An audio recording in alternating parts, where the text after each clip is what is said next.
U.S. attorneys and ATF agents are coming together to tackle gun violence tonight. They launched an initiative called Operation Texas Kill Switch today. Authorities are targeting a tiny piece of metal or plastic you see there that can turn a regular gun into a fully automatic weapon. Good evening, Southeast Texas. These switches are easy to make. All you need is a 3D printer. They're also difficult to spot. 12 News reporter Ebony Coleman is here tonight. Ebony, ATF agents say they've seized almost 500 switches in the past year or so, right? That's right, guys. Damian Diggs, the U.S. attorney for the Eastern District of Texas, says those black plastic or metal switches blend into faceplates of guns. Oftentimes, officers, they miss them.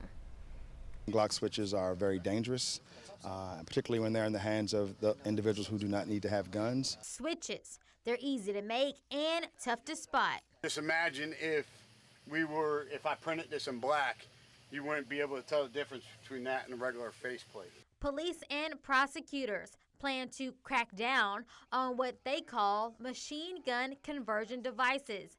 Damian Diggs, U.S. attorney for the Eastern District of Texas, says these tiny pieces of metal or plastic have been used in deadly shootings across the nation. That includes this one last year in Beaumont, where 30-year-old Geraldo Escamilla was killed after a night out at the D-Money Daiquiri Lounge. There was a Glock switch weapon used to kill an individual in the west end of Beaumont. That was back in March. That case is currently pending in state court. ATF agent Dominic Rosamila and Diggs showed us how the switches work. Texas-based ATF agents seized 990 switches.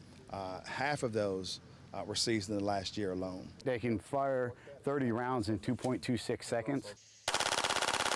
And for criminals, making these devices is pretty simple. All you really need is a 3D printer. You load it up into that printer. It takes, somewhere between 30 to 40 minutes to make one. And Diggs says it only takes another 60 seconds to install. They plan to prosecute anyone found with these switches. Suspects can face up to 10 years in federal prison. The number of switches that are out there in our Texas communities are far more than we know, and that's why we're bringing awareness to this issue today. Till August 31st, Crime Stoppers of Southeast Texas will offer an award to anyone who gives information or tips of anyone making switches or using weapons that have them. For more information, visit our 12 News Now website. In studio, Ebony Coleman, 12 News.